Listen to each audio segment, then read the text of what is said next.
Good afternoon to all my dearest student friends. Today being the third day, I am going to discuss about the managerial unionism. After hearing this deliberation, it is expected that one will understand the introductory part of managerial unionism, one able to answer issues relating to the evolution of managerial unions that in India, and one will be able to address solutions to the questions raised for the purpose of boundaries of managerial associations, and one will understand also the managers' reactions to managerial associations and why managerial unionism is needed, and what are the activities of managerial unions. Apart from that, one will be able to take a good summary of managerial unionism. So to start with, let me give you a brief introduction regarding managerial unionism. So as we all know, in the organization, we have managers, we have officers in India, and that too, they are belonging to such diverse organizations.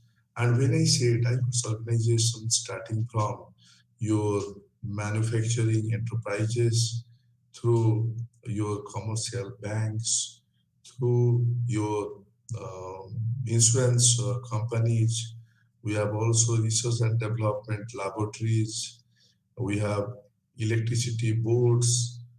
Apart from that, also we have trading corporations, merchant navy, also the civil service, lucrative civil service. They are all increasing, uh, bonding themselves into collectivism, or you can say bonding themselves into collectivities of associations. And today, which are getting the aspects of your trade unionism. So the word managers is not the only possible label for the diverse group of people. Rather, we can also talk about industry, because industry employs managers, the civil service, and you can also talk about the merchant navy, and they have their officers, as do the banks. They have their officers, the insurance companies, they have their officers. Maybe they're dealing with a specified area, so far as insurance are concerned. And apart from that, also we have research institutes and laboratories. They also do employ, not the officer, they do employ the scientist, the technologist. We have electricity board, the sections of also commercial pilots, airlines. They have the pilots, they are the engineers. Although all these people, they are called by different names, no doubt about it, but they are all doing varied jobs. So it is quite clear from the discussion that the men and the women, those who are working for these organizations, they have a, great deal in common. And when I say they belong to the higher echelons of the organizational hierarchy, so far as reporting pattern is concerned. And there are different, um, they are very much different from your white collar groups. White collar groups, when I say, such as your clerical cadre, your clerks, your draftsmen, your technicians, even in the sales line, your salesman, in the laboratory, you have laboratory assistants. They're all white collars groups, those whose tasks are quite routine, no doubt about it. And the tasks not only routine, they are also very much repetitive. And although non-manual, and the blue collar employees who are paid for exertion of physical effort, mental effort, they may simply be titled as managers. But when I look at India, in India, your activities, the organizations of managers, they are all popularly known as officers associations. So you have administrative officers association, you have bankers officers associations, you have insurance officers associations. So what I mean to say that the officers associations as well as the trade union, they all exist. The very purpose is to protect, and the very purpose is to advance the work interest of their members, those who belong to the associations. And as such, the term association and the trade union can be used synonymously, like we are sometimes using in IT, the data and informations. So, after giving this introduction regarding managerial unionism, it would be better to talk something about the evolution of managerial unions that too in India. So, in India, no coherent chronological account is available so far as evolution of managerial unionism is concerned, much less its spreads, much less its density.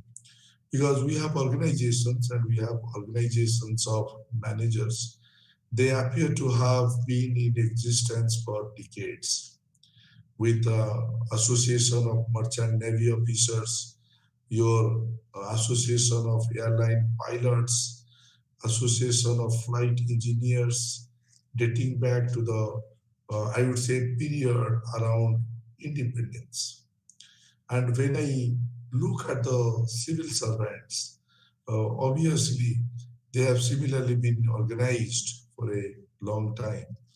So, Mam Lotam, way back in 1989, believes that the first impetus for this managerial unionization came from the workers' unions, with the first having been formed among the supervisors and promoted subsequently to the officers' rank, who had been over a period of time got accustomed to the unionizations.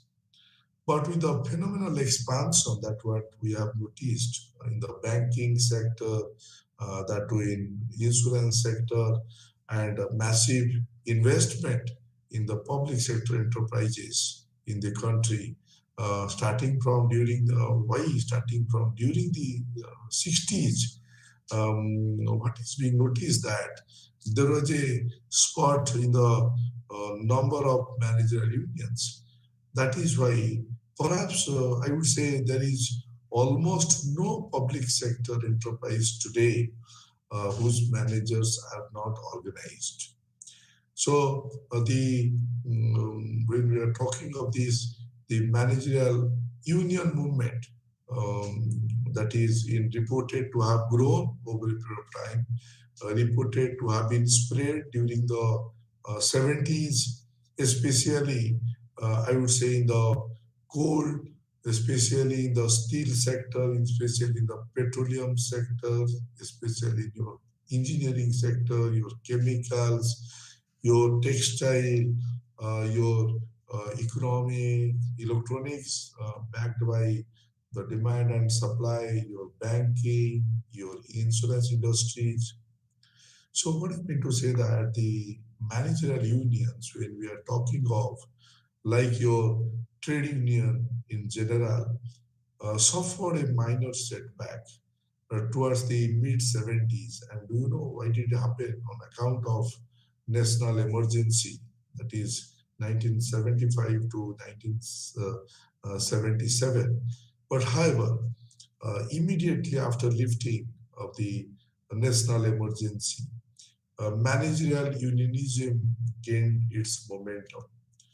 So, in fact, during the Janta government regime, that the and followed by your emergency, what was noticed that the several officers, associations, they were all registered as unions under the Trade Union Act 1928, and some of them were formally recognized by the top management of their respective organizations. So in 1978, the Association of Officers in the public sector, they noticed a major shift in their character, and so a direction from a rather passive, non-assertive stature to an active style and going for assertive style. So that was a kind of change which was noticed, and many existing associations also merged during this period, and that is how the movement was consolidated, thereby consolidating the movement, and this also led to the change in the relation and the relation between the association and the management. Uh, how to maintain good relation, healthy relation between the associations and the management, the top management, which became more, I would say, cordial in general. Though bitterness continued in several cases, so it's all case specific. So together with consolidation, many senior level managers also they began to join these associations for the betterment of the managers. So in the public sector, the managerial union movement entered some kind of, I would say, new page, and in the 80s.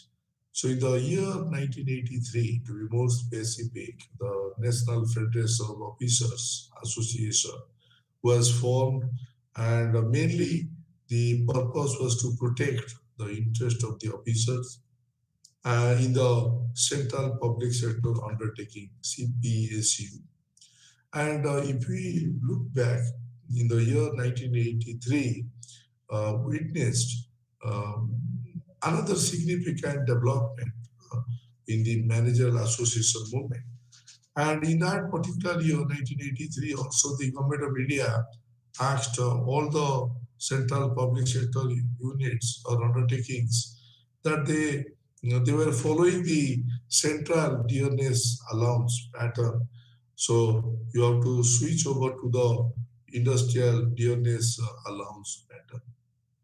So the officers association uh, of one of the 89 central public sector um, units, when we are talking of CPSU, Central Public Sector Undertaking Units. So in that case, 89, the Officers Association of one out of 89 CPSU got affected. And when it is a question of being affected, got affected by the decision of the government and filed a case in the Supreme Court and against the government decisions. So the decision of the government regarding your change of dearness allowance pattern from the CDA to IDA. that is industrial dearness allowance.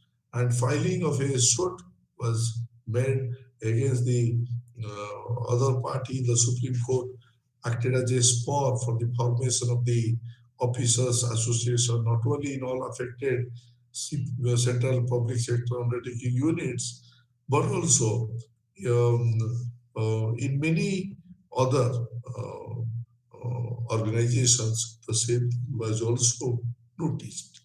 So subsequently, way back in 1988, what is being observed that these officers association of 89 affected central public sector units, they in fact joined hands, to form a kind of, you can say, a separate confederation of association of officers. And the purpose was to see that how best the economic policies and the industrial policies of the new government that came to power in June 1991, they have created pressures and they have created insecurities for all public sector employees, including the officers. So as such, the role of when we are talking of national confederation has become all the more important, because when this national confederation of association of officers were formed, they become all more important as well as challenging, because the very fact that uh, we have to see that the officers, the managers of the giant corporation like Coal India, like Steel Authority of India Limited, ONGC, IOCL, Indian Oil Corporation Limited, and the power sector even enterprises are not the members of the earlier federations, but they have come closer, no doubt about it, closer to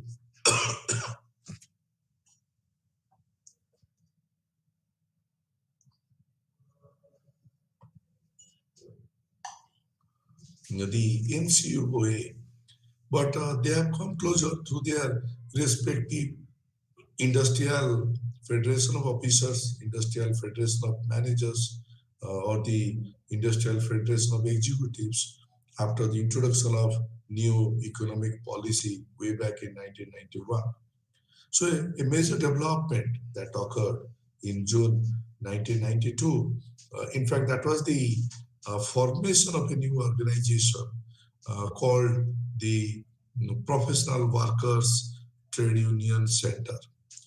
This Professional Workers Trade Union Center, the very purpose was to look after the interest of the managerial staff, the interest of the supervisory staff, the interest of the officers, the interest of the scientific office workers, all together. And among the major organizations that we are talking of, they have all joined together to form the professional workers trade union centers. You talk about all India Bank officers as confederations.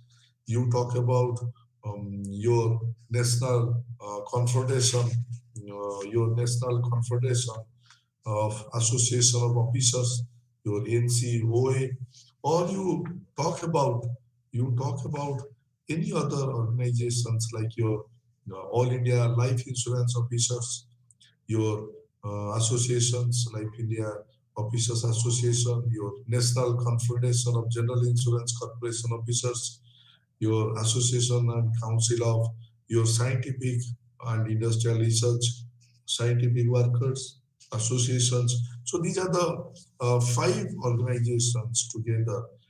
They represent roughly about 4.5 lakhs professionals, workers.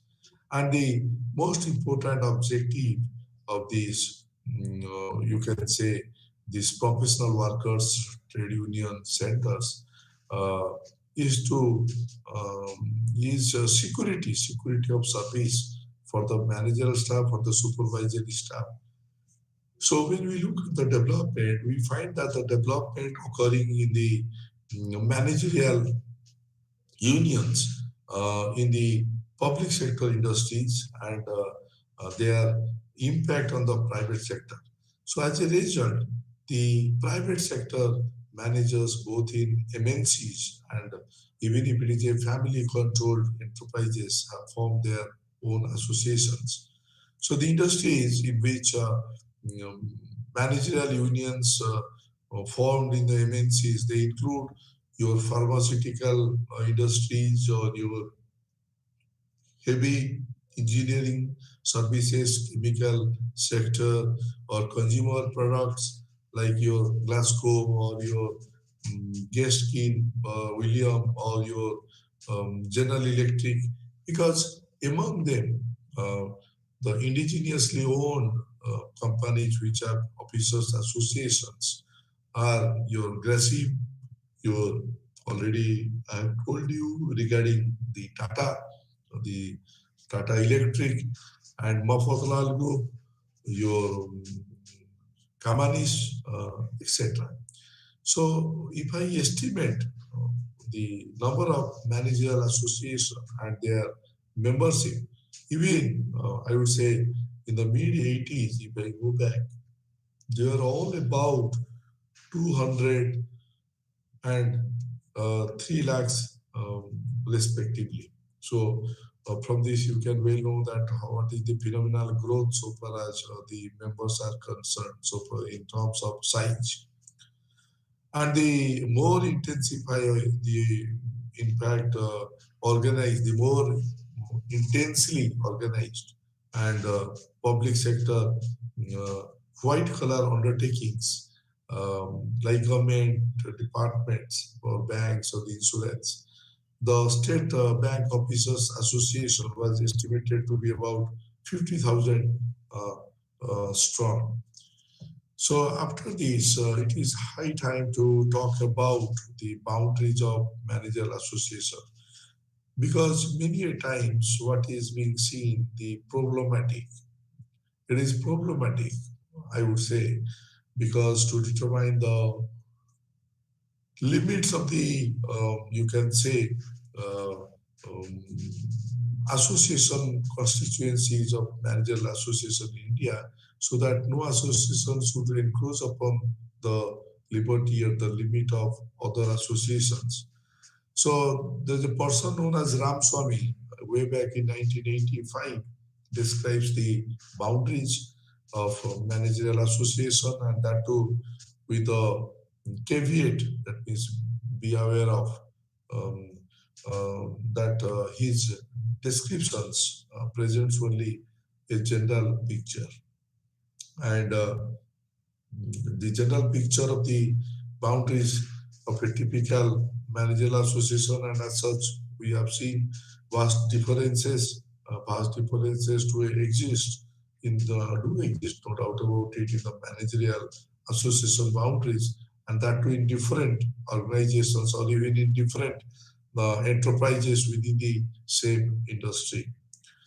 So, if I add Ramswamy, adding or according to Ram Swami, uh, maybe at the base of their managerial association, took up from where white collar clerical and staff unions they stop.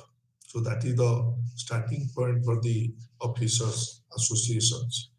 So at the apex, you have managerial decisions which will which would evidently uh, leave out the top layers of managers who may not join, may not be also acceptable to the association. But one silver lining difference is that the what lies in between those 2 points when we are talking of association theory, which is based on your base and which is based on your, you can say, many times what we have seen that the development is taking place, but the fact remains that the most intensively organized are the public sector white collar undertakings like your government, like your other departments, like your banks, like your insurance.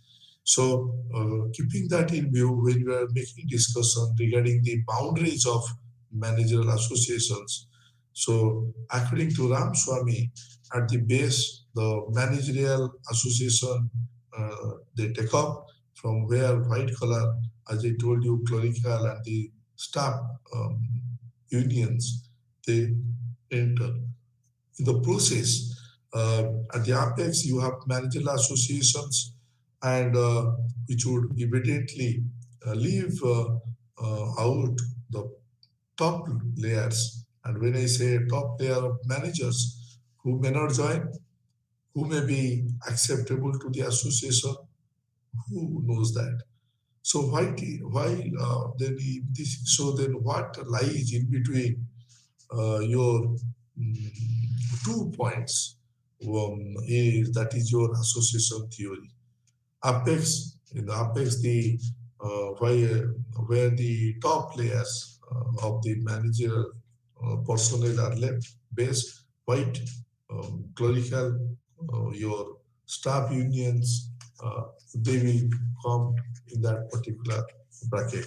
So here, in this case, if we return our attention to the differences in the boundaries of the managerial associations, then in that case, it in different organizations and that too in different districts, you try to manage through somebody may not be that is eye-catching, but to some, to make some kind of beginning, it will be good because in some commercial banks and commercial bank associations, or you may say the members normally, what they do, they stop at the regional manager because regional manager happens to be the middle management positions and other the other officers of the level of the assistant or deputy or general managers would normally keep out.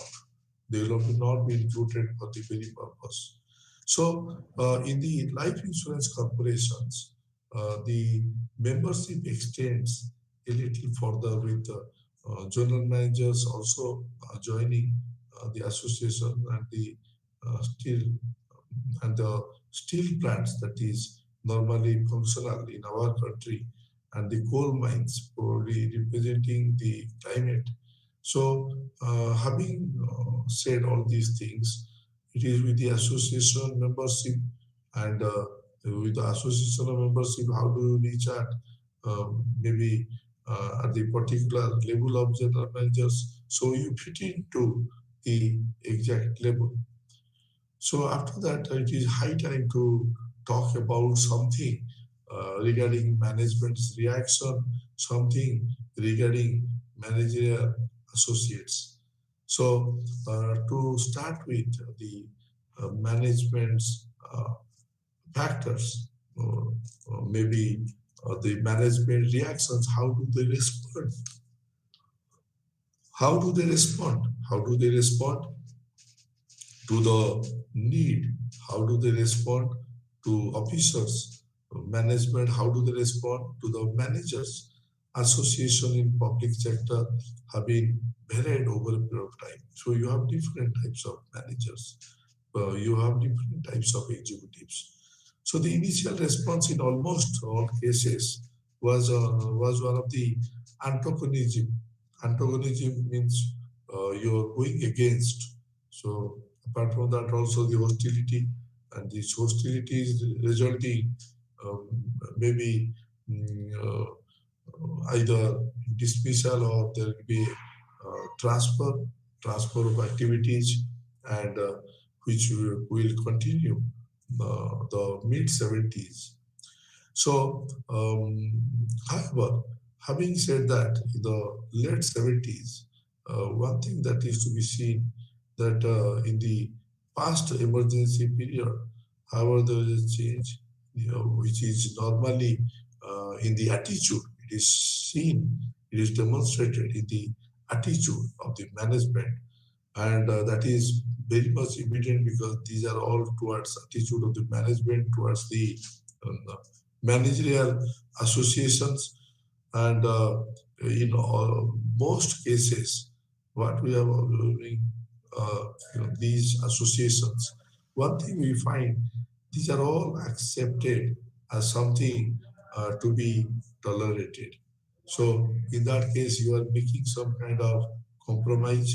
So the earlier hostility gave way to new relationship, and this is a really new relationship based on your mixture of your trade and um, uh, mixture of your love, mixture of your hate. So as the management started dealing with the managerial associations, so they discovered that the association of officers or other association of managers, because all of them could not see. So the fact remains that this is an evil force, and as such, many of them gave a de facto recognition to these association and working, developing a kind of working relationship with which got established the uh, even when the establishment was made, it was between management and your, you can say, managerial associations. So the more the demand, the more will be the activities in terms of your official order. So the fact remains that we have to see that the organizations, what they are doing, and as such, many of them gave de facto recognition to the association, and as a working relationship, they got established between the management and the managerial associations. So a few enlightened employers, they said no innovation should be there. As a result of which, we have to see that they gave some kind of formal recognition to their officers. They gave some kind of formal recognition to their managers. So managers association, officers associations, they are contacted, they are well informed. So in that case, we have got several examples of like Hindustan Aeronautics Limited, HAL, Steel Authority of India Limited, your SAIL, your BAIL, your IOCL, everything. So now question arises that why we are more concerned about managerial unionism? Why managerial unionism? If it is not there, it will be the kind of harm to the company. So some of the major causes of the formation of the managerial union in India, they are narrowing wage differentials.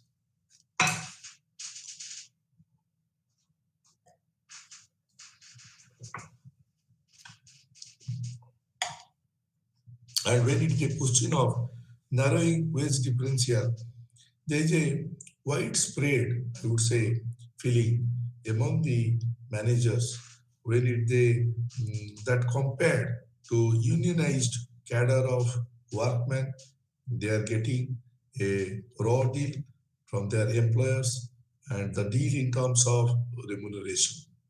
So they complain. They complain about the narrowing differentials between the emoluments of junior officers and the wages of senior workmen. So why there should be disparity and why there should be gap? So this feeling of relative deprivation, or this is a feeling of you're going for comparison, which has in fact contributed significantly, I would say, to the emergence of your managerial unionism. Because you know that the managers, they hope, what do they hope? They hope that collectively they can exert pressure on the management, pressure to give them a comparable salary, like whenever worker wages are raised, so corresponding their wages also is very much required to be uh, raised. Another another thing which is there, so far as as a cause for the formation of managerial unionism. That is the loss of identity. Like workers, managers to experience a loss of power, and as a result of which you lose your facelessness among the uh, changes, among the reorganization, I would say, reorganization of the enterprises in the modern world. So many managers, especially these junior managers, one have little access to information and information pertaining to the company. Another cause for the could be the cause for the formation of the managerial unionism, that is your job security, which is very important, because while one of the hardest things in Indian industry, that is to terminate the services of a worker. So it is not very difficult that to remove the managers from their job. No, even in the public sector undertaking. But the junior level managers or the middle level managers, what they do, normally they don't have the job security. But we have Industrial Dispute Act, we have Industrial Dispute Act 1947, where you will find that the workmen enjoy job security. And they are also entitled. They are very much entitled to layoff compensation. People are being laid off, asked to go. So obviously they need to be compensated if at all laid off. Similarly, you have retrenchment compensation if at all retrenched. So apart from that, also you have some sort of statutory compensation in case of establishment is closed down and its ownership got transferred. So managerial or the employees are not entitled to such security, are not entitled to such, you can say, benefits. So if a workman, if he is terminated from the service, if a workman is suspended, in fact, or if a workman is retrenched, then his dispute connected to this issue will be treated as industrial dispute. So on the other hand, if the service of a managerial employee is terminated, it cannot raise an industrial dispute. So job security point of view, the issue will come. So therefore, one of the major causes for the formation of managerial unions, that is your job security. Similarly, you can also look at the perceived need for protection from militant trade unionism. You have managers at the junior level, you have managers at the middle level. What they are responsible for, they are very much responsible for your translation. And when you say translation, managerial decisions into actions. That means your implementation, putting into practice. So they are in the direct line.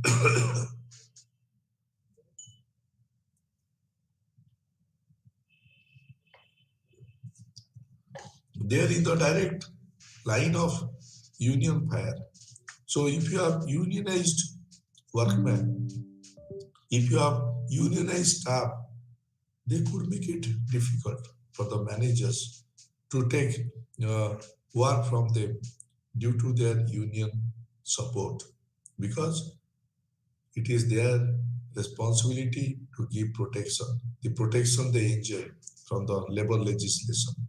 And because of this, the managers are uncertain as to how to go about with the unionized labor. If the young managers, they decide to charge sheet an offender, then in that case, the his boss may drop the charge. And do you know what would be the ground on the ground of expediency? That means due to the pressure of the unions.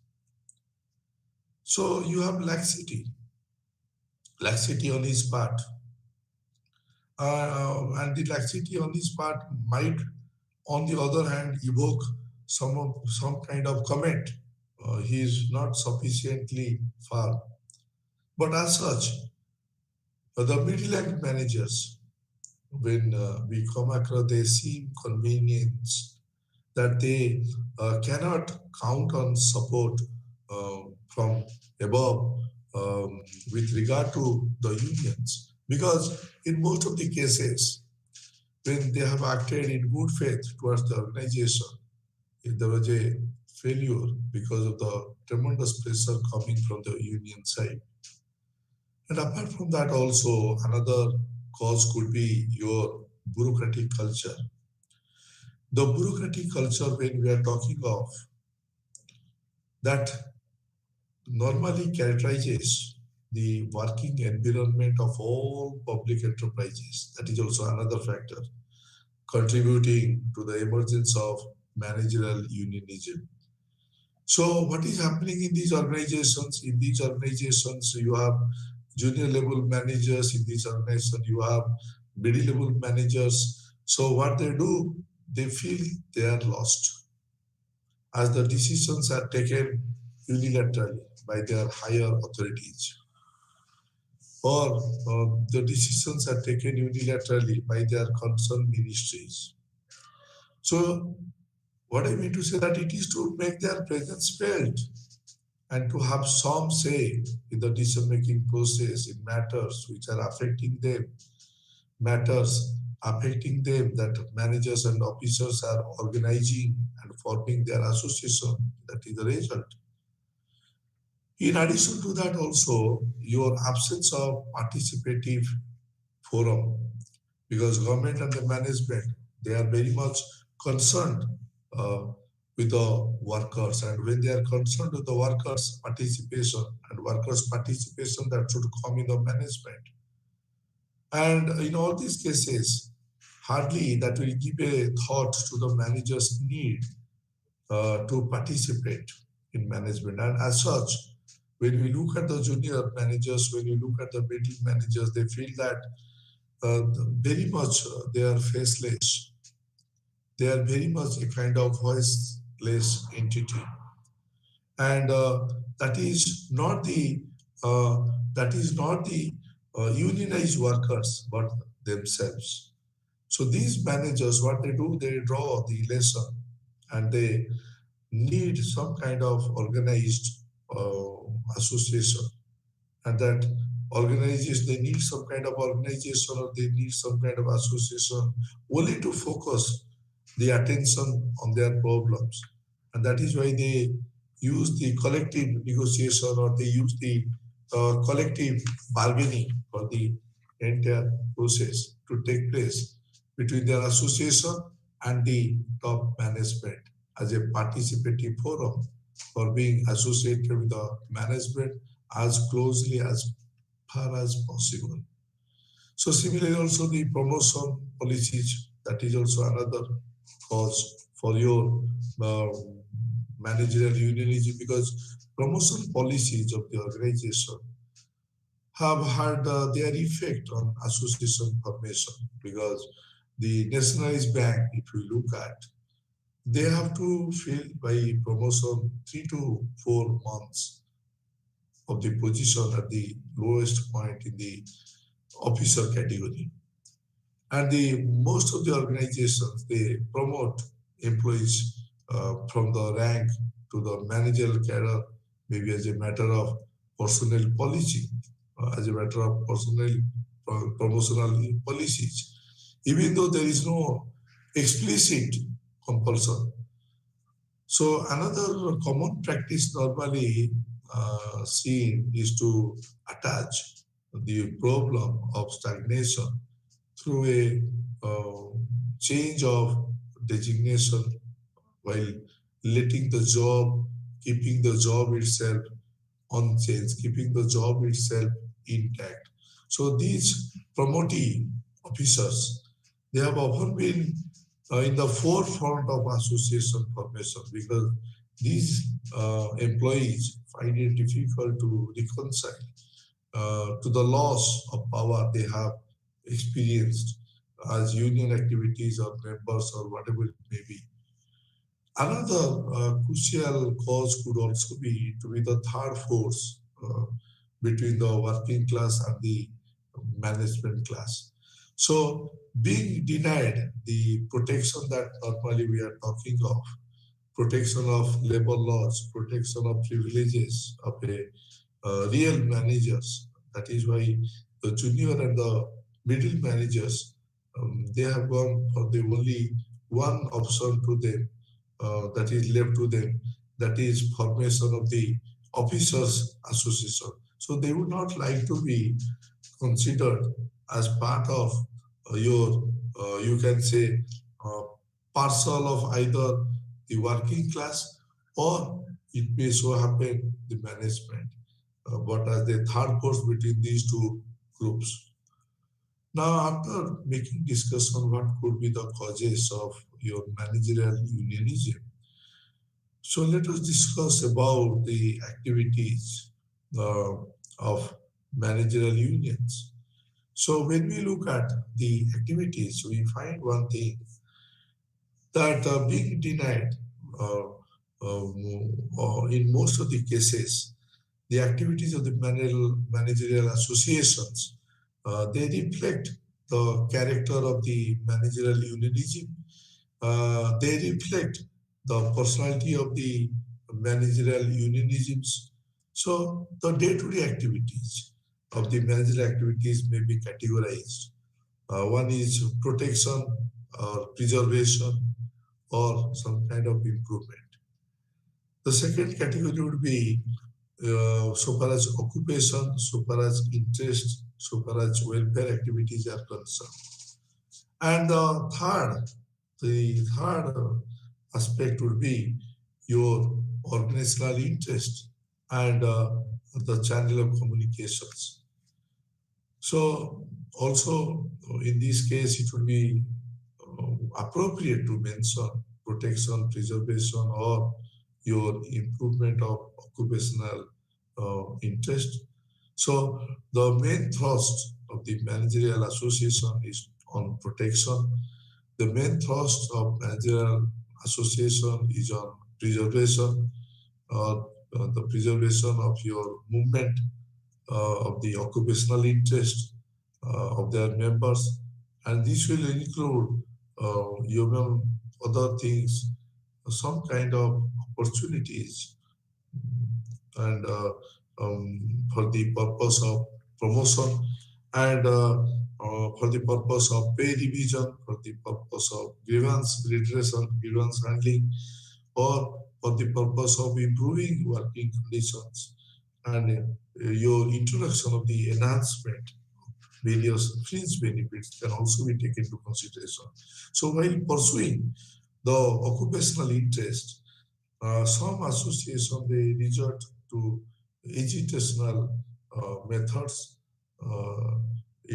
such as it could be your taken as a strike or demonstration, um, making a ground, not allowing to go outside the campus, the organization, or the workplace, or displaying posters in relay and and objectionable language which cannot position in the street, cannot be shown because uh, these are all prone to litigations.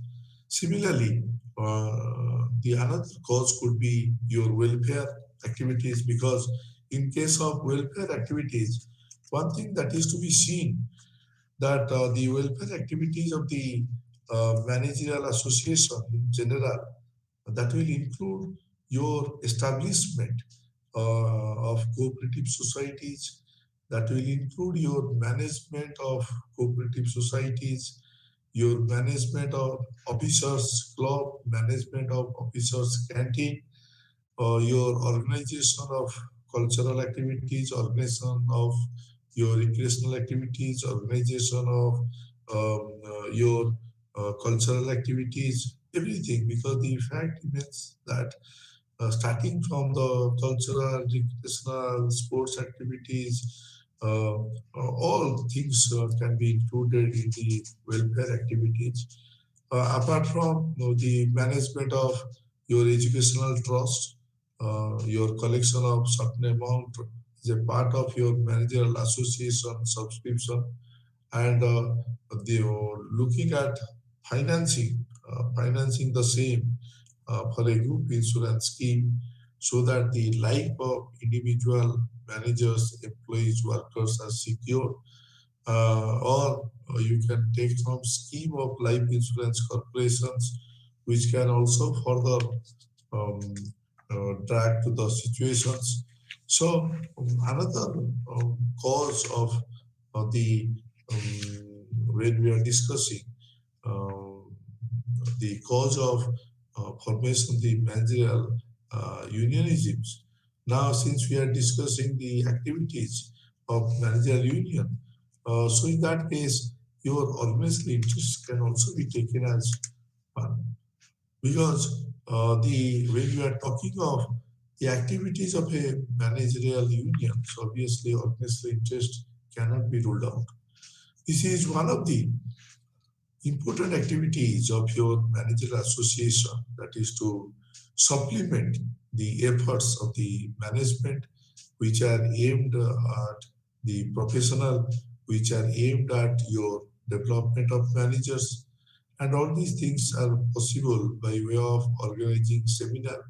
All these things are possible by way of organizing some kind of um, discussion, professional discussions, and because when you do this, then that is going to supplement the efforts of the management, which are very much aimed at professional development of the managers. So by way of organizing seminar, or by way of organizing some kind of extramural lecture talks on various topics.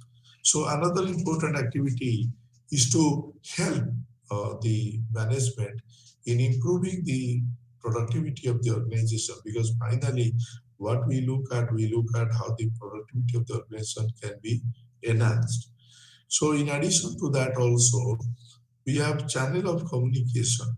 That is also another activities, because in most of the cases, what is being observed, that managerial associations are providing uh, to be an effective channel of communication in their respective establishment, respective field, in the respective, you can say, establishment, by raising the concern of the officers before the management, or by presenting the views of the management to the officers, or the managerial association operating like a bridge, the two-way communication between these two.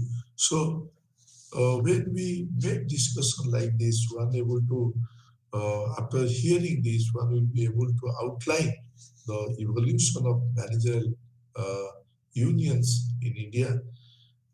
Sincere attempt to give a general picture of the boundaries of a typical management association can also be provided, and one can briefly describe the management reaction to the managerial association.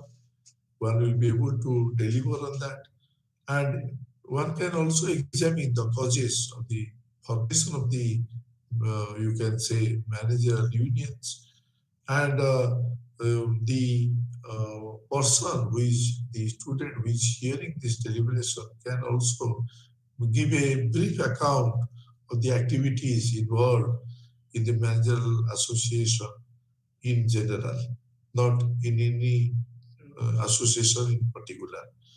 And you have categories of activities, no doubt about it, of the managerial unions.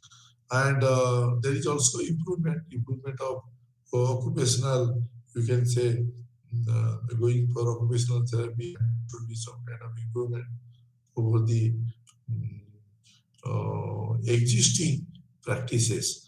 So categories of activities of the managerial, starting from the protection through preservation, through your bringing some kind of improvement of the occupational interest of the members, looking after the welfare activities and organizing, and that should be the interest of the organization to which you serve, and the channel of communication, because today the channel of communication is more important in the sense that in most of the cases, uh, unless we try to ventilate the very purpose for which the things are being changed, the other side will not be able to understand. So that is the case why we always talk about that the managers and the officers that in India, when they belong to diverse organization, so starting from the manufacturing enterprises, through commercial banks, through insurance companies, research and development, laboratories, merchant, starting from the merchant navy, civil servant, everybody. So they're all increasing what? They're increasing their bonds by themselves into collectivities of associations, and which are all gaining trade union unionisms. So the word, that is why when you are using the word manager,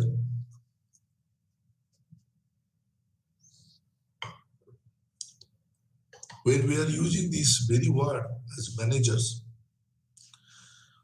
this is not only possible label for the diverse group of people, because managers, they are very much engaged in the industry.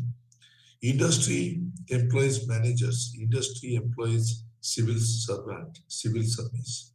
Your merchant navy officers.